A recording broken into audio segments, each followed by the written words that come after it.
अगर आप लोगों को मेरी वीडियोस अच्छी लगें तो इस लाल सब्सक्राइब के बटन को दबा दें और साथ ही इस बेल के आइकन को भी प्रेस कर दें ताकि मेरी आने वाली हर नई वीडियो का नोटिफिकेशन आप लोगों को मिलता रहे। बिस्मिल्लाहिर्रहमानिर्रहीम, अस्सलाम वालेकुम। आज मैं आप लोगों के लिए एक्सरसाइज 5.10 का क्वेश्चन नंबर 1 सॉल्व करूंगी। तो चलिए वीडियो को स्टार्ट करते हैं। लेकिन क्वेश्चन है आपके पास, find the LCM of the given polynomials by factorisation. ठीक है, यहाँ पे आपको जो है वो कुछ पॉलिनोमियल्स दिए हुए हैं, आपने उनका एलसीएम फाइंड करना है बाय फैक्टराइजेशन मेथड। ठीक है, तो एलसीएम आप किस तरीके से फाइंड करेंगे, जिस तरीके से देखें, जब एचसीएफ आपने फाइंड करना था बाय फैक्टराइजेशन मेथड तो आपने क्या किया था, जितने पॉलिनोमियल्स थे आपने उन सबके फैक्टर्स फाइंड किए थे। ठीक है, यहाँ पे आपके पास इस तरीके से कोफिशिएंट के साथ सिंगल टर्म में जो है वो आपको पॉलिनोमियल दिया हुआ है यहाँ पे बेसिकली। ठीक है, 3 पॉलिनोमियल्स आपको दिए हुए हैं यहाँ पे, लेकिन सिंगल टर्म में, सिंगल फॉर्म में। ठीक है, तो आप इनका जो है वो किस तरीके से इनके फैक्टर्स फाइंड करेंगे, जैसे आपने वहाँ फाइंड किए थे बिल्कुल इसी तरीके से यहाँ पर भी करेंगे। सबसे पहले आप इस दिए गए नंबर के जो है वो फैक्टर बनाएंगे बाय मीन्स ऑफ एलसीएम। तो वहाँ से आपके पास ये फैक्टर आ जाएंगे 3 और 5। ठीक है, यानी कि जब 15 का आप एलसीएम लेंगे तो आपके पास ये फैक्टर आ जाएंगे। ठीक है, 3 और 5। इसके बाद आपके पास यहाँ पर जो है वो 2 टाइम्स ए है, 3 टाइम्स आपके पास जो है वो यहाँ पर x है और 2 टाइम्स आपके पास यहाँ पर y है। तो इस तरीके से आप उसको भी एक्सपेंड कर देंगे। नेक्स्ट है आपके पास second polynomial 16a² x² y³। इसे भी आप इसी तरीके से जब 16 का एलसीएम लेंगे तो वो हो जाएगा 2 2 ज़ा 4, 4 2 ज़ा 8 एंड 8 2 ज़ा 16। ठीक है, ठीक है, इसी तरीके से आप इन्हें भी यहाँ पर जो है वो एक्सपेंडेड फॉर्म में ही लिखेंगे। नेक्स्ट है आपके पास 12a² x³ y²। इसी तरीके से आप 12 के भी फैक्टर लिख लेंगे, 2 2 ज़ा 4 एंड 4 3 ज़ा 12।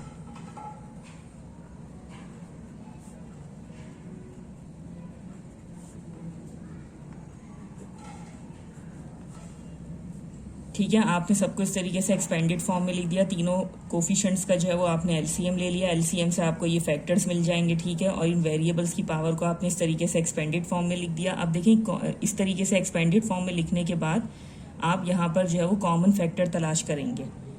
ठीक है, कॉमन फैक्टर देखें आप इस तरीके से देख सकते हैं कि जो तीनों में आपके पास कॉमन हो। ठीक है, और तीनों में कॉमन लेने के बाद अगर आपके पास इन 2 टर्म्स में भी मजीद कुछ कॉमन आएगा तो वो भी आप जो है वो यहीं पे ही ऐड कर देंगे। ठीक है, तो कॉमन फैक्टर्स की आप हेडिंग लगा लेंगे इधर, कॉमन फैक्टर्स आर।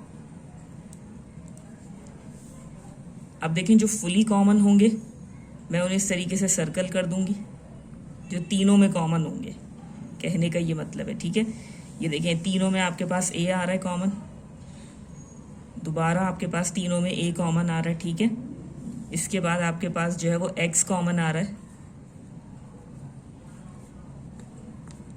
दोबारा आपके पास एक्स कॉमन आ रहा है। ठीक है,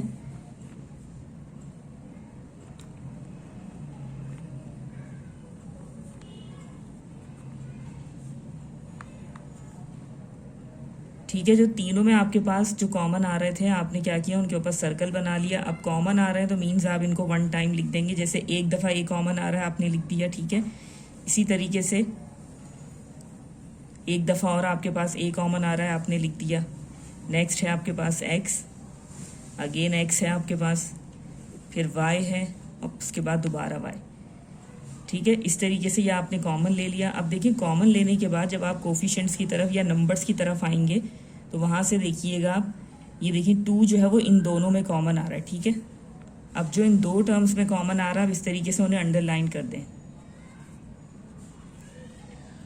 ठीक है, एक तो ये 2 कॉमन आ गया दोनों में से। उसके बाद नेक्स्ट आपके पास है 3, जो इस फर्स्ट पॉलिनोमियल में आ रहा है और थर्ड पॉलिनोमियल में आ रहा है। ठीक है, तो अब जो आपके पास ये नंबर्स आ रहे हैं इस तरीके से आप उन्हें आगे इस तरीके से लिख देंगे। ठीक है, एक दफ़ा आपके पास ये 2 आ गया है, दोबारा आपके पास 2 आ गया और फिर आ गया आपके पास 3। ठीक है, ये सब आपने कॉमन फैक्टर्स के अंदर लिख दिया। अब आप क्या करेंगे, सिंपल इन सबको आपस में मल्टीप्लाई कर देंगे। तो मल्टीप्लाई करने पर आपके पास आएगा 2 2 ज़ा 4 एंड 4 3 ज़ा 12।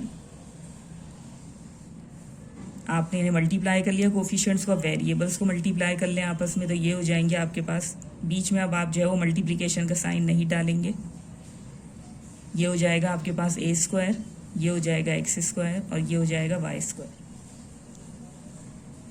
ठीक है, इस तरीके से आपने जो है वो उनके कॉमन फैक्टर्स निकाल लिए और उनका प्रोडक्ट फाइंड कर लिया कॉमन फैक्टर्स का।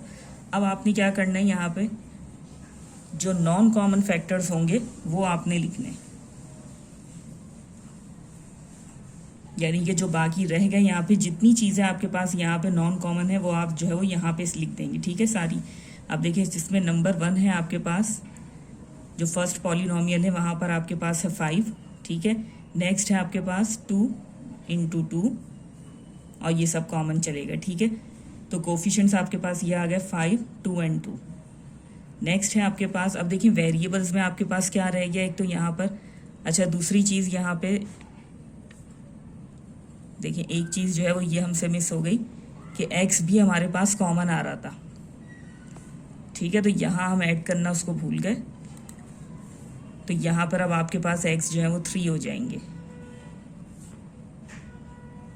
ठीक है, तो इस चीज़ को आप देख लीजिएगा दोबारा, इस तरीके से मैंने यहाँ पे अंडरलाइन किया, तो यहाँ पे वेरिएबल भी x जो है वो फर्स्ट आपके पास पॉलिनोमियल में भी आ रहा था और थर्ड पॉलिनोमियल में भी आ रहा था, तो आप उसको यहीं पर ही ऐड कर देंगे। ठीक है, तो मल्टीप्लिकेशन के बाद अब ये x³ हो जाएंगे। तो अब नॉन कॉमन फैक्टर्स में आपके पास 5, 2, 2 के बाद अब वेरिएबल की तरफ आप आ जाएं, तो यहाँ से भी कुछ आपके पास कॉमन नहीं है। ये देखिए, ये जो आपके पास रह गया सिर्फ और सिर्फ यहाँ पर y रह गया। ठीक है, बाकी ये सब आपके पास कॉमन चले गए।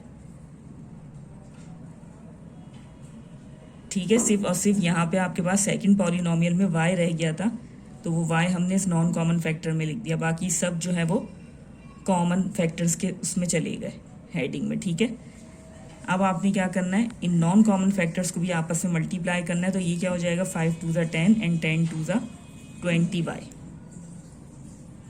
ठीक है, इस तरीके से आपने पहले कॉमन फैक्टर्स निकाल लिए, फिर नॉन कॉमन फैक्टर्स। अब आपने क्या करना है, फाइनली आपने फाइंड करना है LCM, लीस्ट कॉमन मल्टीपल।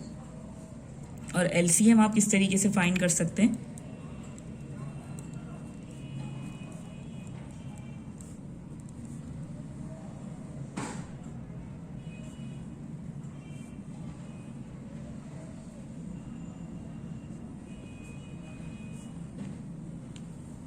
ठीक है, LCM आप इस तरीके से फाइंड कर सकते हैं, product of common factor multiply by product of non common factor. ठीक है, कॉमन फैक्टर और नॉन कॉमन फैक्टर्स को जब आप मल्टीप्लाई करेंगे तो आपके पास जो है वो LCM आएगा। इसलिए हमने यहाँ पे कॉमन फैक्टर्स के अलावा नॉन कॉमन फैक्टर्स को भी इस तरीके से उनका भी प्रोडक्ट यहाँ पे हमने फाइंड किया, क्योंकि इन दोनों के प्रोडक्ट की मदद से ही आपने LCM फाइंड करना है। ठीक है, तो देखिए प्रोडक्ट ऑफ कॉमन फैक्टर्स आपके पास क्या आ रहा है, 12a² x³ y² multiply by and product of non common factor 20y। ठीक है, अब आपने क्या करना है, जब आप इन दोनों को मल्टीप्लाई करेंगे 12 और 20 को आपस में आप मल्टीप्लाई करवाएंगे तो आपके पास आएगा रिजल्ट 240। ठीक है, ये आपने इनके कोफिशिएंट्स मल्टीप्लाई कर लिए। अब देखें a² आपके पास एज इट इज़ आ जाएगा, x³ आपके पास एज इट इज़ आएगा एंड y क्या हो जाएगा y² and y1 y³ and this is your required answer. ठीक है, जब कभी भी आपने LCM फाइंड करना होता है, लीस्ट कॉमन मल्टीपल, तो आप किस तरीके से फाइंड कर सकते हैं, product of common factor into product of non common factor. ठीक है, इसको आप जो है वो यहाँ पे फॉर्मूला सपोज कर लें कि LCM निकालने का एक तरीके से ये फॉर्मूला है। ठीक है, इस तरीके से जो है वो आप LCM फाइंड कर सकते हैं। तो चलिए यहीं पे मैं अपनी वीडियो को एंड करती हूँ, इसी उम्मीद के साथ कि जो भी मैंने आपको एक्सप्लेन किया है बहुत अच्छे से आपकी समझ में आ गया होगा। मिलते हैं फिर आप लोगों से अगली वीडियो में, तब तक के लिए अल्लाह हाफिज़।